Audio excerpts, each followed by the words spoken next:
Well, we got a good one for you guys today. I thought I'd share this one. I got a water heater flush. I'm actually going to be flushing it out.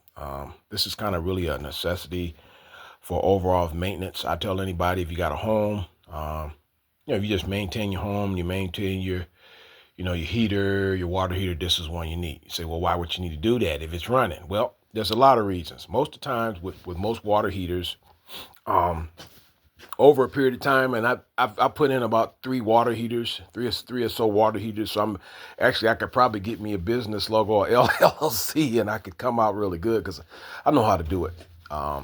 They have a few different kind of water heaters. They have electric water heaters. They have gas water heaters. A different kind that run different setups.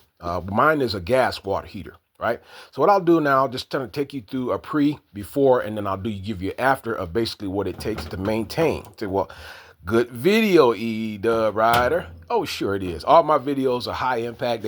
We ain't on the highway, the road, or we ain't on off-road terrain. I'm gonna get you guys something that you probably seen, but up close, not like that. So what we got on the hardware, we got a hose. And I got a few different kind of hoses. This hose right here is one to make mention. You say, what do you need that for? You need that for actually to adapt to the actual bottom of the water heater. I've kind of learned a lot of different techniques. The one that I had prior, it had kind of like a release valve, right? And I think those over time they stick. I like the ones that have a cotter key. You just go in with a flathead and just turn it. Once you get everything assembled, you shut the water off, you shut the gas off, you shut the line off, and then you shut it off. You give it a little time, and then you hook everything up, and then what I'll do is I'll hook it up there, and then I'll run it all the way over here. So what we got these. These are my wire crimper cutters. I usually cut these. I got it set up to where I got a safety fence for around the water heater. I work out over there. That's safe so that you don't hit it, you don't bump it, you don't cause indentations. Actually, I have gotten really, really good with that now. My setups, I do rankers, I do all copper. I'm top end now. None of my stuff leaks. I know the pressures, the PSI, the pressures. I know what works, what fits. So this is a really good hose. This is really all you need. You just want something to release everything out of there. I got 3 tie downs, so when I run through there, and I got a flathead crimper. So that's the first part of it. So what I do is I come over here, just kind of take you to and I turn everything off, right? You want all your water pressure off before you actually get going. You say, well, why? If you begin to unrelease that in the water, the water keeps shooting through there, but you'll have problems. It'll keep coming out the bottom end because it's still coming through the line. So you want to shut everything off. You shut all my lines off, right? Usually have back pressure on lines. The water is still being in the line, so don't worry about that. But you want to get all the sediment out of the bottom of the water heater. You say, well, is that very important? Yes, it's very important. You can have a brand new water heater. I had changed this one over, and I remember I had got this one like 5 years ago. And just basically, you got to do all the maintenance tips. The water in there, the buildup in there, it's enough. It's really like acid, right?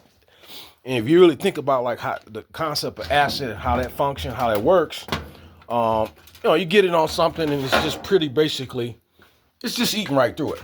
Now it's still filament in there. It's like they got a couple different casings to go from the top to the bottom. The top to the bottom of the actual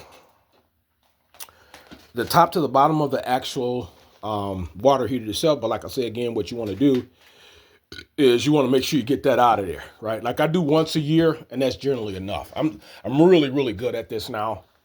And this is actually a prerequisite for me maintaining my house, for me maintaining my water heater. I like this Rayhem. It does it. I had bought the first one, I bought my house about 10 years ago, and I had one here. I changed that one. I put this one in. I think I put another one. No, this will be like the third one. All right. But I'm really good at that. Like I'm really good with the ranker fittings. Nothing leaks. It might get just a little bit of bubble on there, but pretty much everything is pretty solid. Nothing leaks. And, it is what it is. So what I usually do, and this is a safety fence that I had. I'm going to kind of go through this real quick, and I'm going to do my finish. I usually bump all my safeties off. Now, I got this, again, because I work out. I don't want to bump it. You say, what happens when you bump it? Well, just think of some of the things that can happen when you bump your you bump your pipe. You know, you ruin it. So I put about 3 of them in there, and that's usually efficient. But what I do is once the power is off, I usually cut the line off. Right now, this is very important. This is a hot line. Right, you cut your hot line, you got your cold line, but you want to cut all the water off of there so no more water goes in there. Right. So after you cut that off, you want to shut your gas off, right? So why you need to do that? Because you don't want anything running while the water heater is disassembling. And you just go down here. I usually run it on B. The settings are pretty good on there. And I just basically I turn it to off. Right? Once you turn it to off, it's ready to it's gonna go red. It's discharged. It's ready to get busy.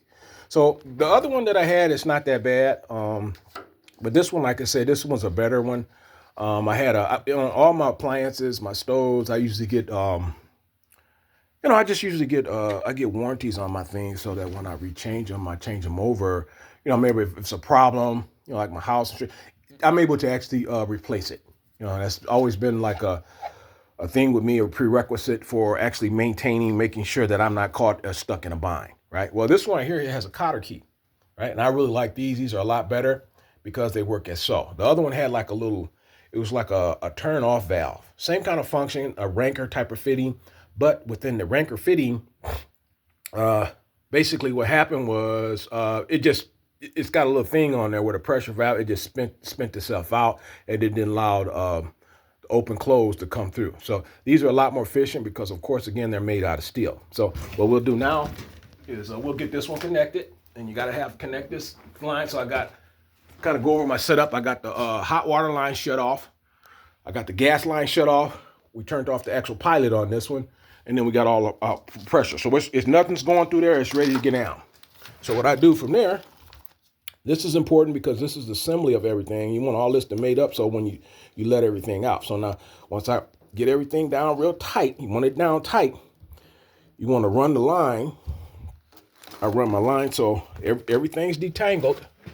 And you just want enough room on your line so that when you run it, you say, well, that's basic. Well, you would not believe how much water heaters are. I don't think they're that expensive, but you would not believe, if not maintaining your water heater, what will happen, so you want to have that. So now I just run it right there, and I put this up right here, pick this bottom hose up right here, and just run everything right down there. And everything it'll filter itself down in there.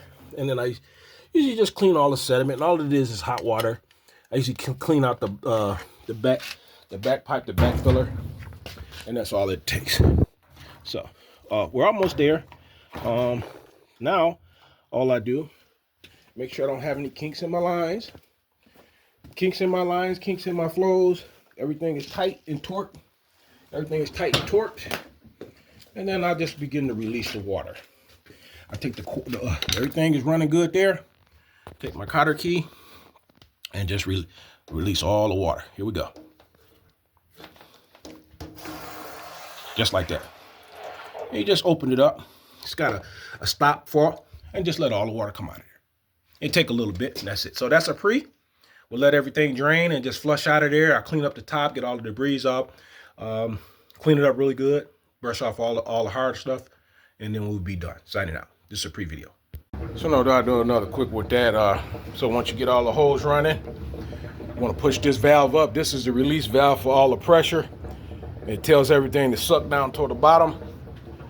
And then it's generally a quick process. It might take anywhere from 10 to 15 minutes, but I usually give it maybe half hour or so. Just make sure all the sediment is out. And then that's what you want. You want everything to run out. And that's the difference between keeping a water heater. Hell, you keep a water heater 20, 25 years if you do that every year. Just do the same maintenance tip every year, and you'll keep it. It'll be the difference between 5 years and 20 years and 20-something years. I mean, it'll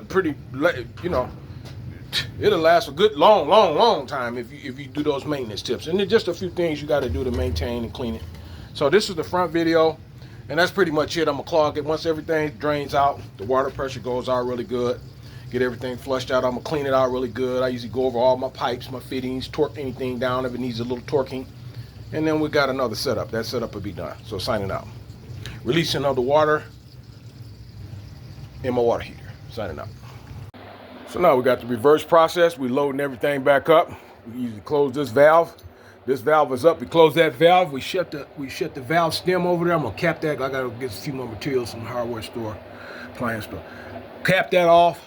We open this line. I usually wipe everything down. Make sure everything is all clean, you know, anything. Sometimes you get a little bit of spillage. What I usually do is just wipe everything down, just torque it down a little bit. Just be just a little torque on there when you're just breathing.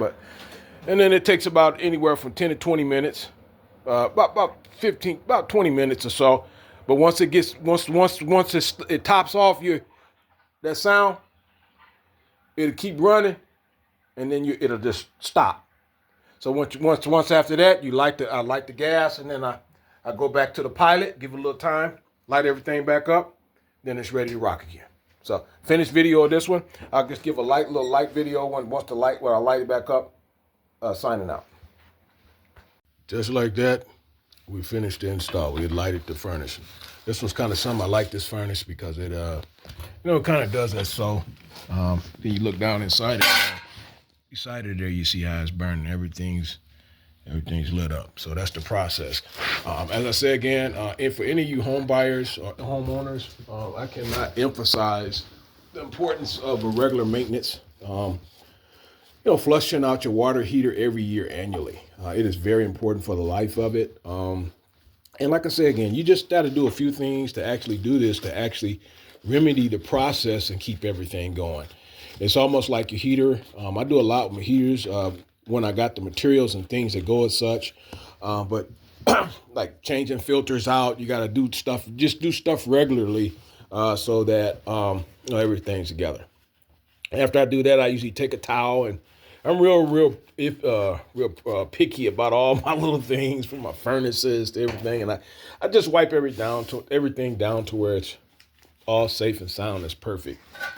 So just wanted to get a little footage on the maintenance